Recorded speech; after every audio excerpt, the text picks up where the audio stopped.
Simon Ekpa was calling me, threatening me that I don't support Biafra, I don't support this. But I left it to his conscience. My conscience is that I am a Democrat. I'm an Igbo man to a heart. I'm a Nigerian to a heart. And I believe in this country. I believe also in my tribe where I come from in Ibere.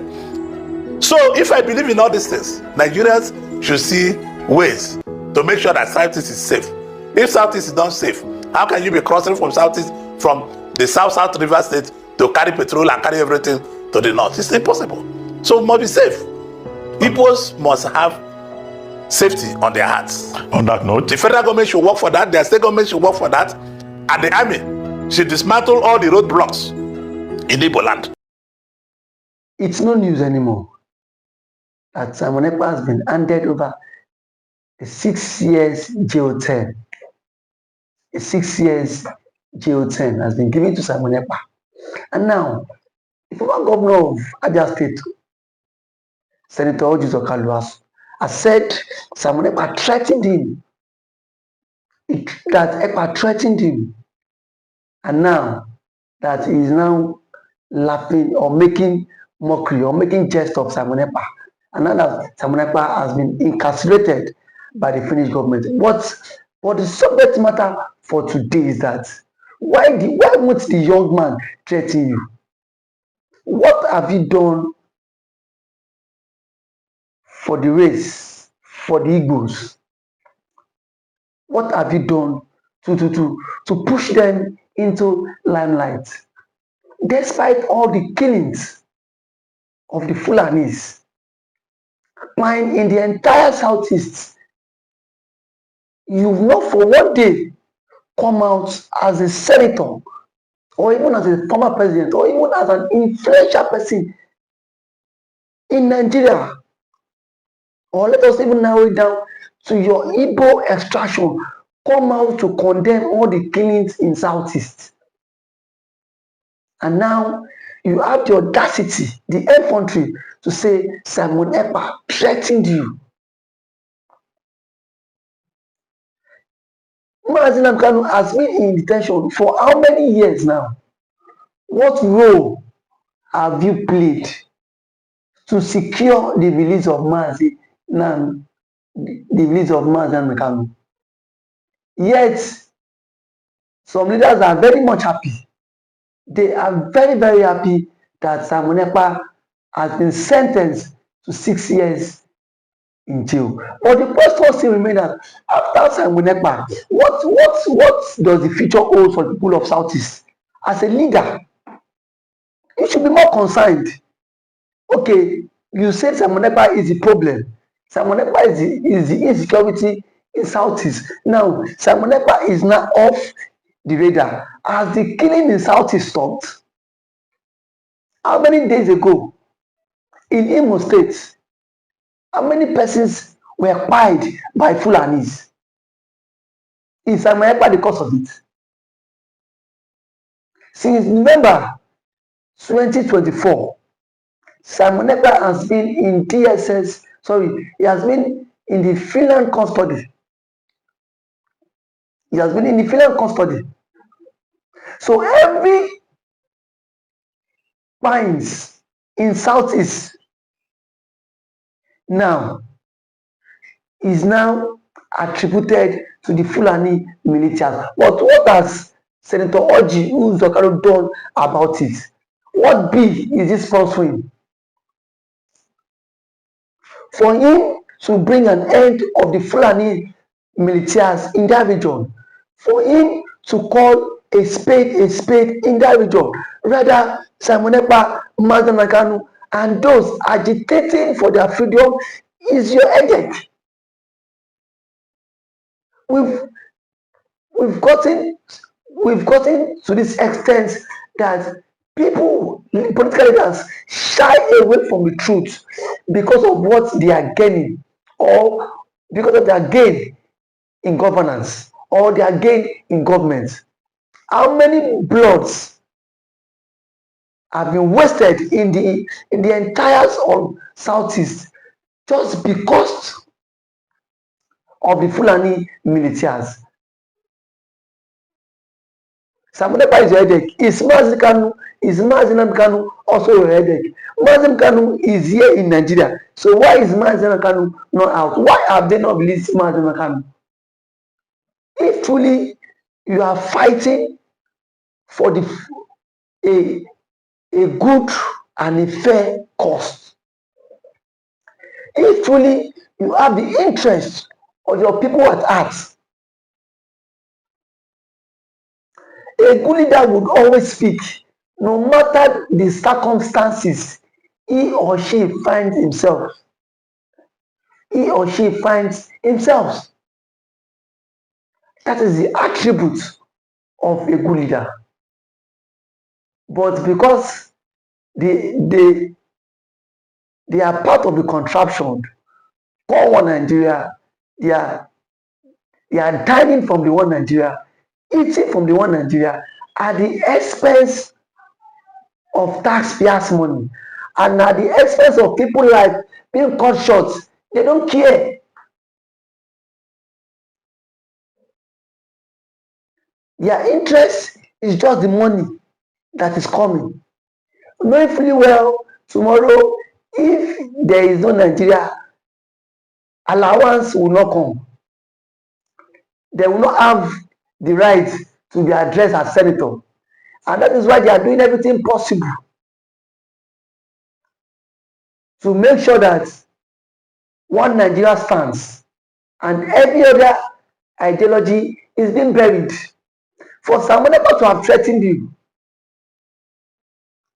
Simon Ekpa saw that there was something you ought to do and that you were not doing. That is the reason why that man threatened you then. And for those of you who is in support of one Nigeria, I think you have to you need to have your head checked. What is good about the one Nigeria? The one Nigeria full of lies, propaganda, deceit, pints of people every now and then. Pints of people every now and then. And now you are saying Simon Ekpa threatened you because your interest is one Nigeria. Keep the one Nigeria.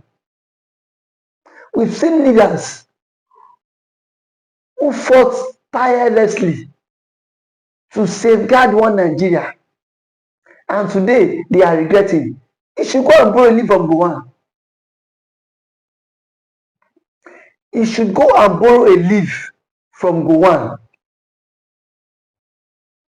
The one Nigeria Gowon fought for, how far with the one Nigeria now? Some days ago, his community was being attacked by Fulani herdsmen. His community was attacked by Fulani herdsmen. Is that the one Nigeria you are fighting for? Is that the one Nigeria you claim you want to dislodge your people? This is the one Nigeria you want to turn your back at your people because of the one Nigeria. As for me, I've said it countless times on this platform. I don't believe in one Nigeria, and nothing would ever make me believe in one Nigeria. The marriage expired since 2014,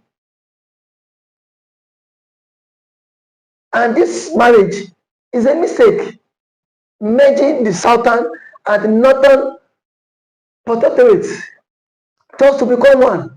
It has really brought us into a standstill by a particular tribe, the Fulanis. I am not scared to call out their names. Has been a major impediment, a major setback in this contraption called one Nigeria.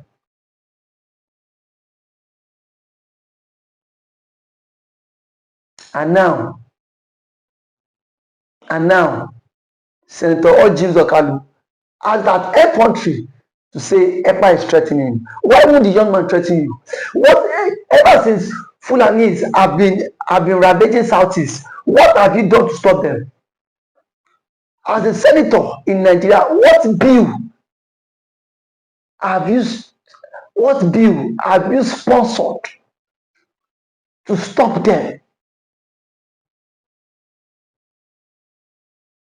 Rather, we've seen South and South senators become slaves in the hands of the Fulanis senators. And these are people who migrated from the Futajelo Island and Gambia and Senegal in 1916 or thereabouts, and migrated down to Nigeria.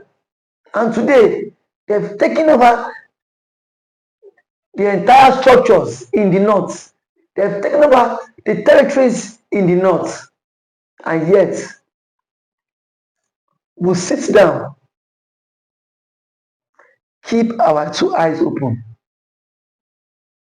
just because a tribe have this mindset and have this perception and have this narrative that they are more superior than every other tribe.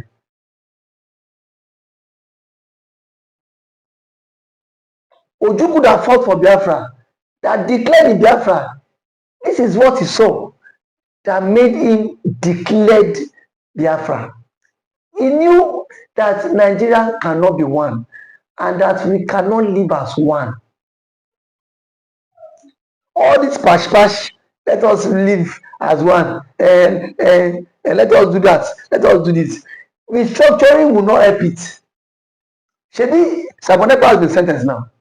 nnamdikanu is in jail. Sunday Igboho has left the shores of the country. And now, the major problem of the country, who remains the Fulanis? Where are they? Why have the Fulanis, the militias, why have they not been arrested? The Fulanis orchestrating the civil, why are they not being arrested? Are they above the laws? Are they above the law of Nigeria?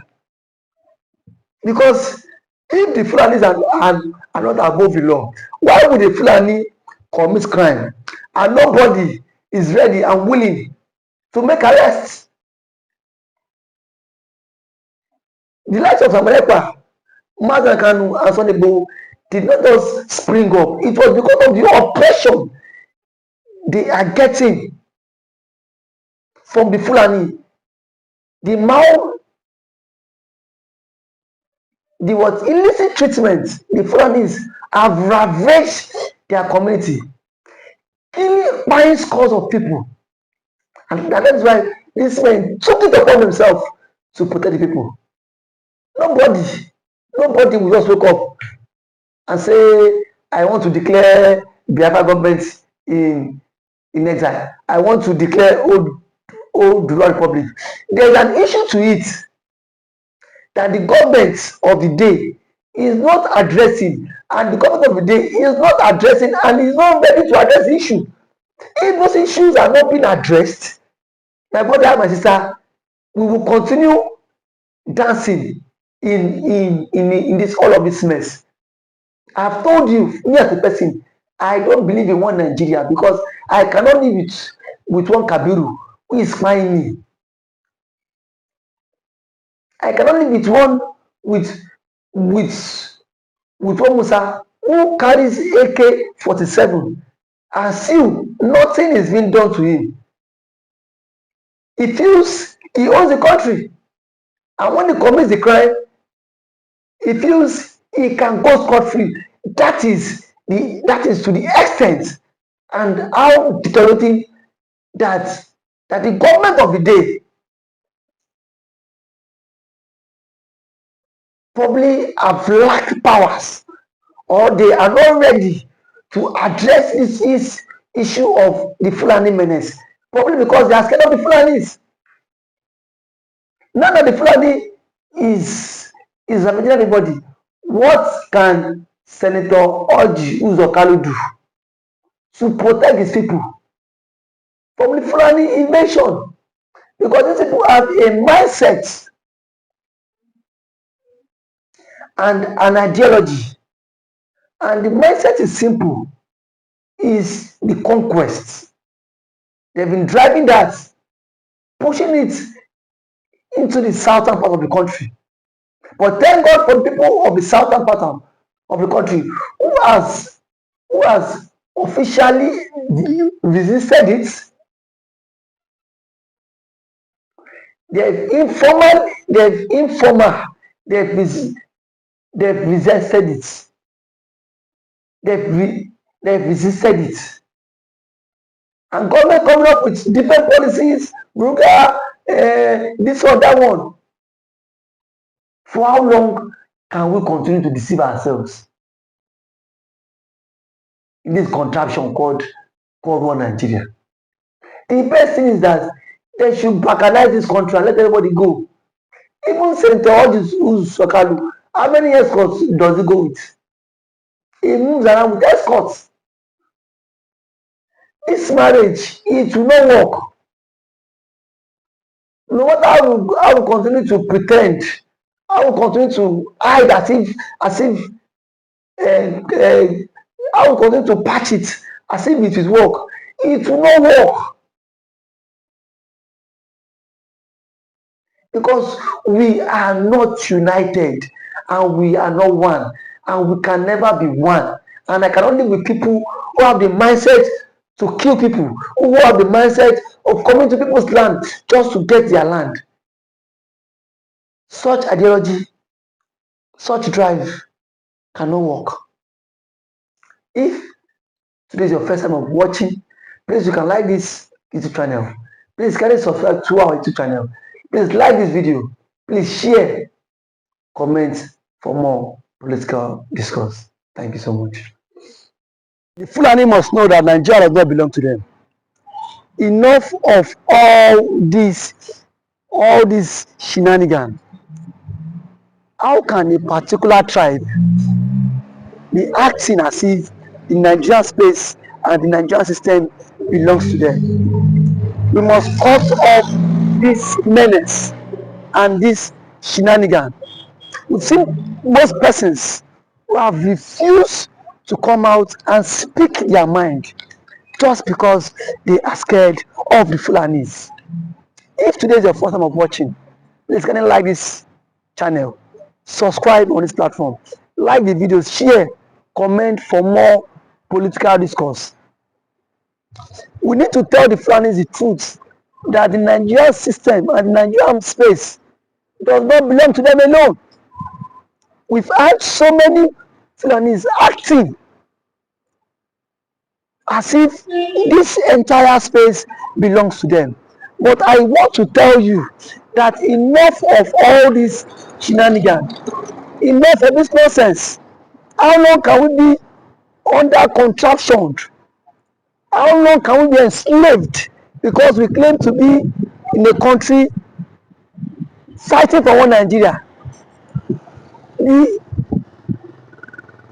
The Fulani military has migrated from the foot of Jelo Island, and now the conquest is driving heavily towards them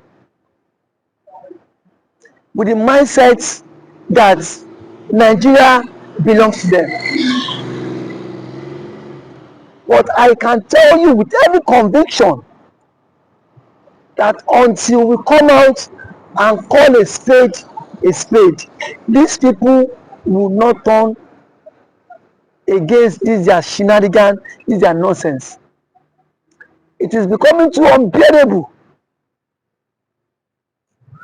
that the particular tribe believes nobody can hurt them. That the particular tribe believes the unity of Nigeria is tied to them. That the particular tribe believes without them, nobody dares go anywhere. And I don't blame them. I blame the system that have given them that power for them to continue in this menace. I blame the system who gives them pardon, who grant them amnesty, even in the midst where things ought to have been called a spade a spade. That is the current place we tend to find ourselves now. And now, every now and then, the Fulani militias are buying people on a daily basis just because of the negligence of the government, just because we have a failed state, and just because the government itself is not ready to take responsibilities. If they are ready to take responsibilities, the Fulani militias will not be given that such enormous power to act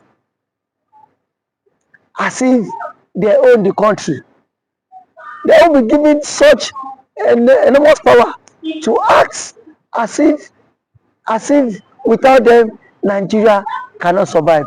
It is high time we should call a spade and tell them the truth that these people migrated from the Futatelo Island, from the Sahel place down to Nigeria, and now these people have so become a menace into the Nigerian space. It has become a problem ravaging every nooks and crannies of the society. A major menace that the government has failed to even address the issue. And now the problem is now waxing, is now degenerating on every now and then. But the question is, how long can we continue to manage this menace? How long can we continue to deceive ourselves in all of this? How long? And all of these are the attributes of a failed state. All of these are the attributes of a failed state. Because Nigeria as it stands